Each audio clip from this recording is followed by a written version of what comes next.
What is going on, everybody? Welcome back to the channel, and as always, thank you for clicking on this video. Today we're going to talk about Against the Ice. Now, this new Netflix film is based on a book, which no, I have not read because I don't read books. I'm too cool for that. Nah, I'm just playing. Nah, but for real though, I haven't read it, so I'm going into this without knowing anything. It's based on a true story, and pretty much the premise is that this expedition, this Denmark expedition, they're trying to disprove that the US claimed a certain part of Greenland. You know, like in typical US fashion, they're trying to claim that they got to it first. But no, Denmark is like, hell no, you guys did not get to it first, and we're here to disprove that. And that's where Captain Mikkelsen comes in, and he is leading this expedition to try and do that.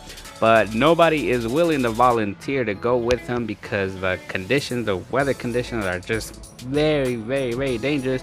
And the only volunteer that decides to go with him is Ivar Iverson, who's just this inexperienced guy. He's a mechanic, but he has no experience being on the ice, working with dogs. He's terrible working with these dogs, and he's kind of too sympathetic, and the movie shows that he befriends the dog. He's an animal person. You could clearly tell an animal person. The rest of these people are like, no, you can't become too close to these dogs.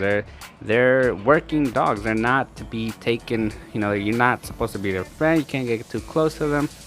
That's one of the flaws that Ivar Iverson's character has, and that's something that worked well with his character because he's supposed to be this inexperienced guy, but he's an animal lover. And also, no, if you're an animal lover yourself, you might have some tear-jerking moments in this movie, because this movie does show some sad moments that, yeah, you're probably not gonna want to like. You might as well either not watch it or just skip it, turn around, maybe cover your ears for the certain scenes where things happen to animals. What I really like about these two characters of the captain with Iverson is that they're each other's opposites. We have an experienced, very well experienced captain with his unexperienced crewmate, and they tend to feed off each other. I like the moments that they have, the scenes that they have together, where you get to know more about each other, but yet you start to see how they're each other's opposite, but yet, especially when it comes to Captain Mikkelsen, even though he's experienced, but yet he's learning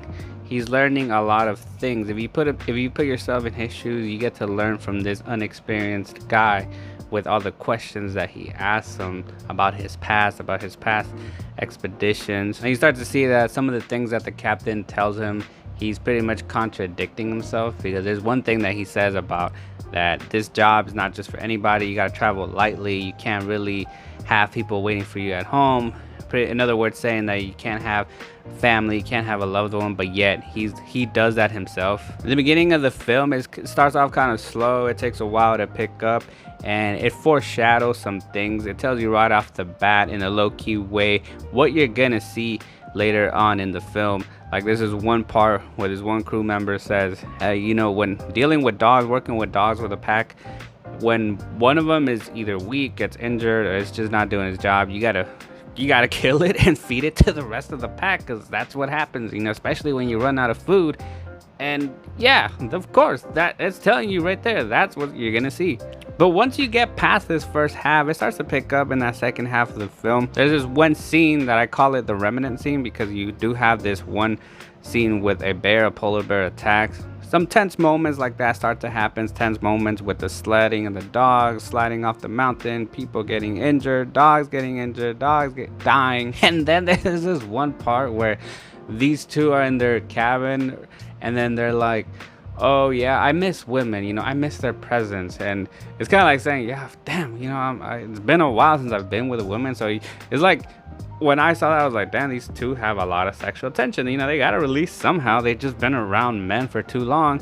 And then it gets quiet and weird, and I'm like, oh no, don't tell me we're gonna have another Brokeback Mountain moment here. But I'm glad that didn't happen. Thank goodness I didn't have to watch that. But as the movie is progressing, we get to see that mainly Captain Mikkelsen, he starts losing it. Like, they've been in the ice for too long. He starts hallucinating. I was predicting, okay, one of them is surely gonna kill the other one, because they're going nuts. They're losing their minds. But man, on the downside, like, sometimes these characters, mainly Mikkelsen, he was making some choices that was costing him and Iverson their progress. He was making some stupid things, and it was making me root for the dogs more than them. And then especially in this one scene where they missed the opportunity of being saved just because he didn't want to leave a note. But in the second half, you have these moments where you think it's gonna pick up and it slows back down again. So it's very inconsistent. So in the end, I will say that Against the Ice is gonna be a VOD for me. Alright, so Against the Ice, if you've seen it or if you're gonna see it, go ahead and let me know your thoughts and opinions in the comment section below. If you like this video, go ahead and smash that like button, smash the subscribe button. Thank you guys so much for watching. Keep watching this channel and keep watching movies.